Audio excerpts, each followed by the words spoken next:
This is Rafa Zahid live from the parliament. आज PAC इजलास में एक बहुत इम्पॉर्टेंट टॉपिक डिस्कस हुआ है और आज रऊफ़ क्लासा साहब भी हमारे साथ मौजूद थे।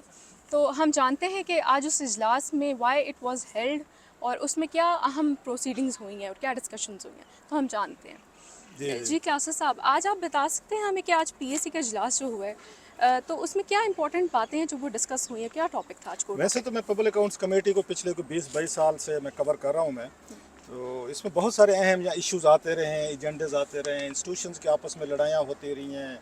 यहाँ पे basically editor general Pakistan audit पैरे लेके आते हैं हुकूमतों को गवर्नेंस पे, करप्शन पे, मेगा इवेंट्स यहाँ पे हो रहे होते हैं। सो पिछले 20-22 सालों में बहुत कुछ देखा है मैंने। कमेटीज़ के बड़े अच्छे अच्छे मेम्बरान भी है, चेयरमैन भी है। हुकूमतों को जैसे मैंने कहा यहाँ पे बहुत सारे ये गुजरा थे, उनको भी अकाउंटेबल किया गया। इवन बेनज़ीर भुट्टो साहबा जो हैं उनके भी यहाँ पे मतलब एक दफ़ा उनकी अपेयरेंस हुई थी। चौधरी शुजात हैं, वो वज़ीर आज़म थे, वो अपेयर हो। So it's a very powerful body जो पब्लिक अकाउंट्स कमेटी है।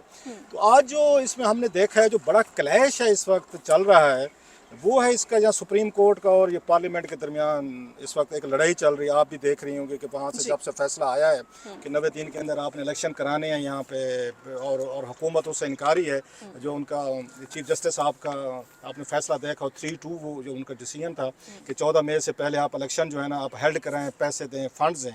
उस पर सुप्रीम कोर्ट ऑफ पाकिस्तान को उस फैसले के खिलाफ हुकूमत जो इनकारी होगी, आपने देखा है। और उस पे पार्लियामेंट जो है उन्होंने करारदाद अपनी मंजूर की। उन्होंने कि हम तो इस फैसले को मानते नहीं हैं। अब जो हुकूमत के पास एक मेन बड़ा टूल आया है, 2-3 है। एक तो साहब चीफ जस्टिस पे उन्होंने एतराज़ात उठाए हैं बहुत सारे, और साथ में जो इसको वो लिंक करते हैं, जिसकी वजह से आज इजलास हुआ था, जो मैं थोड़ा सा उसका बैकग्राउंड देना चाह रहा था कि वो ये समझते हैं कि सारा मैनूवर है, मैनेज्ड है, और दूसरी पार्टी जो है मतलब तरीके इंसाफ के हवाले से वो बातें करते हैं। वो शायद वहाँ चौधरी या परवेज़ इलाही साहब हैं, उनके लोग जो हैं वो लिंक्ड हैं विद सर्टेन उसमें जजेस of supreme court of Pakistan. और इसका वो जो हवाला देते हैं, एक आपको याद होगा ऑडियो आई थी, एक ऑडियो कैसेट्स आई थी या लीक्स आई थी ऑडियोज। उसमें वहाँ सुप्रीम कोर्ट के जो उसमें जस्टिस साहब थे, वो परवेज़ इलाही साहब से उनकी गुफ्तगू हो रही है, किसी उनके आगे फ्रंट मैन से गुफ्तगू हो रही है। तो हुकूमत ने उसको यहाँ से ये बना लिया कि वहाँ सुप्रीम कोर्ट में जो भी प्रोसीडिंग हो रही है, फैसले हो रहे हैं, बेस्ड आ रहे हैं, और इस पर हमें उस पर यकीन नहीं है। कुछ ये जजेस हैं जो वहाँ पे दूसरी पार्टी के साथ मिल के ये इस तरह के फैसले हमें दे रहे हैं। सो ये एक बड़ा एतराज़ था। साथ में उन्होंने कहा जनाब रेफरेंस फाइल हुआ वहाँ पे सुप्रीम कोर्ट में, एक वो जज साहब जो हैं उनके खिलाफ कि इनकी इनकम बियॉन्ड मीन्स है, इनके प्लाट्स हैं, इनके पास पैसे हैं, जायदादें हैं, बला बला दीगर चीज़ें हैं। तो इस पर उनका ख्याल था कि आपको ना उस सुप्रीम जुडिशल काउंसिल के सामने वो करनी चाहिए, इनकी कार्रवाई करनी चाहिए। इस पे चीफ जस्टिस साहब ने इनकार किया था कि हम नहीं करेंगे। अब वो जो किया है उन्होंने यहाँ पे, जैसे इसने पार्लियामेंट ने उन्होंने वहाँ पे करारदाद बना के या वहाँ से एक लेटर लिखा है पब्लिक अकाउंट्स कमेटी को। या सादिक साहब जो है स्पीकर भी रहे हैं, इस वक्त वजीर भी हैं, उन्होंने पब्लिक अकाउंट्स कमेटी को कहा है कि आप इनको मिसकंडक्ट देखते हैं, इरेगुलरिटीज़ देखते हैं, आप इस मसले को इन्वेस्टिगेट करें कि ये जो इल्ज़ामात लगे हैं उन पे जस्टिस साहब पे, ये सच्चे हैं, झूठे हैं, क्या हैं, आप हमें रिपोर्ट करें।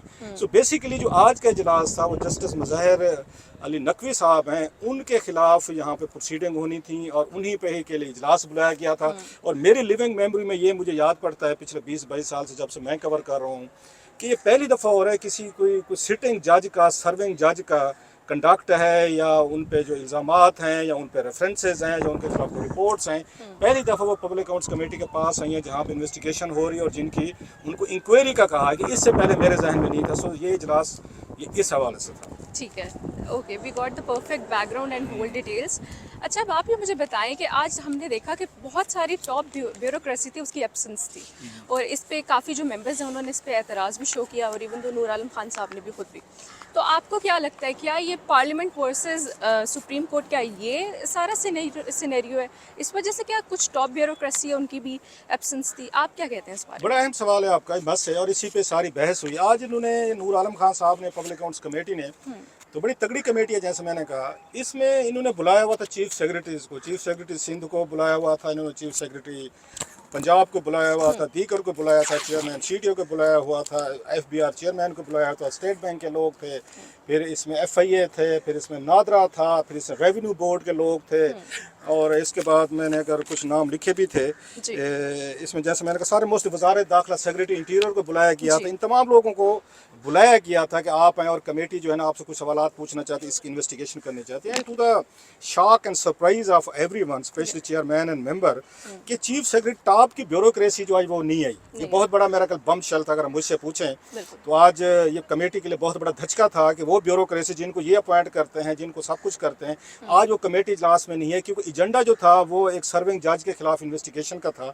लिहाजा वहाँ पे हमने देखा कि ब्यूरोक्रेसी ने अवॉइड किया जी हम इस लड़ाई में हिस्सा नहीं बनना चाहते, हम एक तरह का न्यूट्रल रहना चाहते हैं, हमारा इन तमाम प्रोसीडिंग से कोई तल्लुक नहीं। उन्होंने क्या काम किया जो बड़े अफसर अक्सर करते होते हैं कि खुद आने की बजाय वो छोटे अफसरान को आगे कर देते हैं, जनाब के वो जूनियर को डिप्टी को कि आप जाएं और बात करें। पर आज यही देखा गया। यही कुछ आपने देखा होगा। और प्लस अक्सर जो मेरे लिए हैरानी की बात थी कि इस वक्त मोस्ट ऑफ द पीपल जो पाकिस्तान से बह रहे हैं, एक तरफ कहते हैं जी पाकिस्तान में यहाँ डॉलर नहीं है, पैसे नहीं है, कुछ नहीं है, दीगर अगर मैंने गलत नहीं सुना तो पाँच छः टॉप ब्यूरोक्रेट्स के हवाले थे जिन्होंने कमेटी में आना था, उनको बताया कि वो तो मुल्क से बह रहे हैं। तो कमेटी ये समझी है कि ये ब्यूरोक्रेसी हमारे साथ तामुन नहीं करने को तैयार, और ब्यूरोक्रेसी बेचारी को थोड़ा सा इसलिए भी बेनिफिट ऑफ द डाउट देना चाहिए कि वो कहते हैं ना दो हाथियों की लड़ाई में वो कहते हैं हम घास की तरह वहाँ पे वो ना जाए, कुचले ना जाए।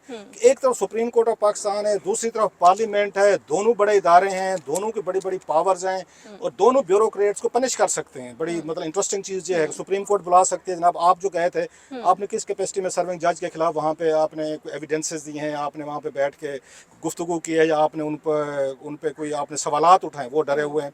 अच्छा, पार्लियामेंट ऐसे बुला सकती है, पार्लियामेंट के पास बड़ी पावर्स हैं, जो आज कहा भी आपने सुना होगा उन्होंने नूर आलम साहब ने कि मेरे पास इनके पास जुडिशल पावर्स हैं, ये उनको समन कर सकते हैं, उनके अरेस्ट वारंट जारी कर सकते हैं, जिसकी बात उन्होंने की है जी 15 दिन हम आपको दे रहे हैं, 15 दिन के बाद अगर ये ना हुआ तो हम आपकी गिरफ्तारी के वारंट करेंगे। So now they are between the devil and deep blue sea. I am talking about bureaucracy कि अगर वो आते हैं तो सुप्रीम कोर्ट का डर है कि वो हमारे खिलाफ कार्रवाई कर सकती है, बुला सकती है।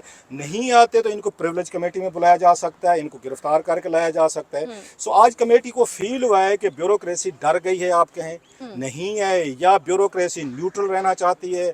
अब कितने दिन न्यूट्रल रहेगी, कैसे इसको मैनेज करेगी, दैट्स मल्टी डॉलर क्वेश्चन। बहरहाल आज वो नहीं है कमेटी में।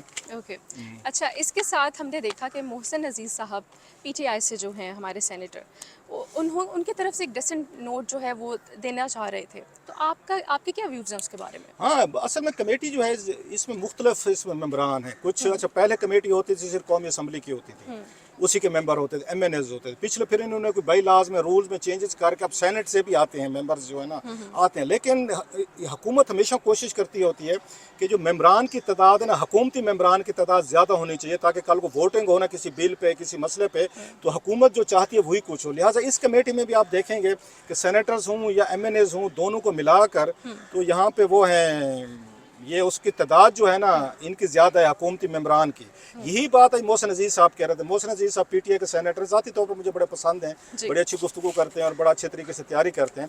सो आज जब ये सारी प्रोसीडिंग हो रही थी, सारे मेम्बरान जो थे वो इस हक में थे। चेयरमैन साहब को उन्होंने पावर दी, नूर आलम साहब को कि आप बुला सकते हैं, सुप्रीम है, आपकी अथॉरिटी है, सब कुछ है। लेकिन उन्होंने कहा कि हमें अपने कंधे जो हैं शोल्डर्स ऑफर नहीं करने चाहिए इस तरह के इशू में। अगर पार्लियामेंट का और उनका मसला चल रहा है सुप्रीम कोर्ट का, तो बहुत सारे इदारे हैं हुकूमत के पास, नैब है, FIA है, फिर FBR है, या और दीगर इस तरह के इंस्टीट्यूशंस हैं। तो ये सारी कार्रवाई अगर होनी है, इन्वेस्टिगेशन होनी है, तो ये हुकूमत उनको भेज दे कि वो FIA को भेजे या मतलब है वो नैब को भेजे। ये हमें क्यों भेज रही है? हम कोई इन्वेस्टिगेशन कोई बॉडी नहीं है, हम ओवरसाइट कर सकते हैं। ये मोहसिन अजीज़ साहब का कहना था, हम प्रोसीडिंग को देख सकते हैं कि FIA फलां इदारे जो है ना कैसे वो कर रहे हैं प्रोसीडिंग, हम उनके ऊपर बैठ के इन्वेस्टिगेशन करवा रहे हैं, हमारा मैंडेट नहीं है। उन्होंने डिसेंट जाहिर की और उनको ये शिकायत भी लग रही थी कि शायद उन्हें बोलने नहीं दिया जा रहा, उनको बात पूरी नहीं करने दी जा रही, जो मेरा ख्याल है आपको करने देनी चाहिए। चाहे वो आधा घंटा बोलें, मेजॉरिटी आपके पास है, आप चाहें जो फैसले ले सकते हैं, लेकिन उनको बोलते रहना चाहिए था, बोलने देना चाहिए था। और उन्होंने कहा भी सही आखिर पे कि मैं अपना डिसेंट वोट देना चाहता हूँ या मैं लिख के भेजूंगा, जिसमें चेयरमैन साहब ने कहा उनको कि मुझे आप लिख कर भेजें। सो वो अपना लिख के नोट जो है ना मेरा ख्याल है भेजेंगे जो आज की प्रोसीडिंग हुई है। ठीक हो गया। अच्छा, वन लास्ट क्वेश्चन है, इट्स वेरी इंपॉर्टेंट। हमें पता है कि इन्होंने तो यहाँ टाइम दे दिया 15 डेज़ का, और जहाँ हम सुप्रीम कोर्ट की तरफ जाएं तो वहाँ 14 डेज़ में हमारे पास सिलेक्शन से मुतलिक भी कोई ना कोई फैसला आ जाएगा, यानी 90 रोज़ के अंदर इलेक्शंस करवाने हैं। तो क्या आपको लग रहा है कि क्या ये 2 डेट्स इंट्रोडक्ट करेंगी और अगली जो मीटिंग है उसमें क्या एक नया बॉम्बशेल हमारे पास कोई रिजल्ट आने वाला है? What do you say about it? बड़ा अहम सवाल है ये, और ये इसी पे मेरा ख्याल है कि बात गॉसिप्स भी हो रही थी इनमें, ये बेंचेस पे, जी कि अब ये 14 मई जो है ना वो लास्ट डेट है आपकी पंजाब में इलेक्शन कराने की, जिसके बाद ये सारी लड़ाई शुरू हुई है। जी दोनों साइड्स, पार्लियामेंट हो या सुप्रीम कोर्ट हो, दोनों एक टग ऑफ वार में अपने अपने muscles, they are exercising their muscle, कि हमने कंट्रोल करना है, सुप्रीम कोर्ट वो अपने आप अथॉरिटी है या पार्लियामेंट अथॉरिटी है। अब ये जो काम किया गया बेसिकली, ये जजेस पे एक दबाव बढ़ाया गया, जैसे जजेस ने दबाव बढ़ाया इन पे पार्लियामेंट पे। आपको याद होगा उन्होंने 3-4 आर्डर जो लिखे थे उन्होंने सुप्रीम कोर्ट में, उसमें हवाला दिया था चीफ जस्टिस साहब ने कि इसके कंसिक्वेंसेज होंगे, अगर आपने आर्डर पे अमल ना किया कि 14 मई को इलेक्शन होने चाहिए, बिल्कुल ना हुआ तो इसके कंसिक्वेंसेज होंगे, और माजी में भी हुए। तो उनका इशारा किस तरह का था? यूसुफ रजा गिलानी साहब पे तौहीन अदालत लग चुकी है, डिस्क्वालीफाई, नवाज शरीफ साहब पे पनामा केस में, अगरचे नेचर मुख्तलिफ थी लेकिन एक्शन हो चुका है। सो वो ये हवाला दे रहे थे कि माजी में 2 वज़ीर आज़म को सुप्रीम कोर्ट ना सिर्फ जेल भेज चुकी है, सजा दे चुकी है, बल्कि डिस्क्वालीफाई भी कर चुकी है। अब भी अगर आपने किया तो हम करेंगे। सो उन्होंने अपनी बारगेनिंग चिप जो है उन्होंने आके दिए, इनकी तरफ से अपनी बारगेनिंग चिप थी। अब इन्होंने सुप्रीम कोर्ट के अंदर जो उनके वीक एरियाज हैं उनको हिट करना शुरू किया। जैसे सबसे बड़ा हिट ये था मज़ाहिर अल नकवी साहब पे, जो उनके ऑडियो टेप्स इन्होंने इसको आके इस्तेमाल किया। दूसरा ये था कि चीफ जस्टिस साहब जो हैं वो क्यों फुल कोर्ट बेंच क्यों नहीं बना रहे, उस पर बार बार बात हो रही है, ये उनका वीक एरिया है। फिर उनके अंदर विद इन जुडिशरी बहुत बड़ी वो है डिवीजन है, उसको ये एक्सप्लॉइट कर रहे हैं कि वो जो उनके वीक एरियाज हैं उनके सुप्रीम कोर्ट के, ये उनको हिट कर रहे हैं एज ए बार्गेनिंग के तौर पर कि वो चीफ जस्टिस साहब जरा थोड़े से पीछे जाएं।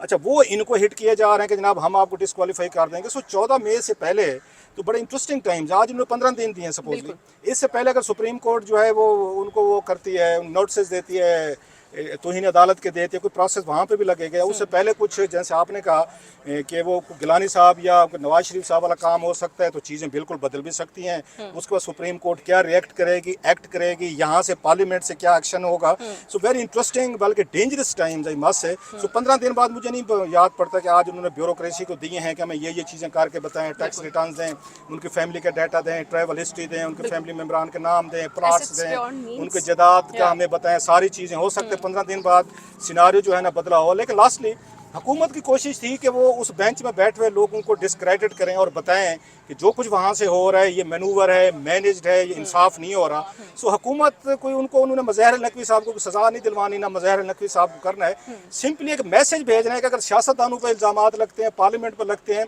तो जुडिशरी जजेस जो है ना वो भी इन चीज़ों से ये मावरा नहीं है। वहाँ भी कुछ ना कुछ उनके भी स्केल्टन्स हैं, उनकी भी कमज़ोरियाँ हैं, जैसे हमारी हैं उनकी भी हैं। लिहाजा होलियर दैन पोप की पोजीशन जो जजेस से वो लेते हैं, जो लेनी चाहिए, हाई मॉरल ग्राउंड की बात हो रही है। अगर हम हाई मॉरल ग्राउंड पर नहीं है तो जुडिशरी भी नहीं है। आवाम को ये उन्होंने मैसेजिंग करनी होती है, और वही मेरा इजलास हो रहे हैं, सारी चीज़ें। एग्जैक्टली तो यानी कि इस सब डिस्कशन से हम भी ये कंक्लूजन निकाल सकते हैं कि आने वाले 15 डेज़ में हम देख सकते हैं कि कॉन्स्टिट्यूशनल प्लस जो पॉलिटिकल क्राइसिस है वो हम अपने मुल्क में आने वाले दिनों में देख सकते हैं।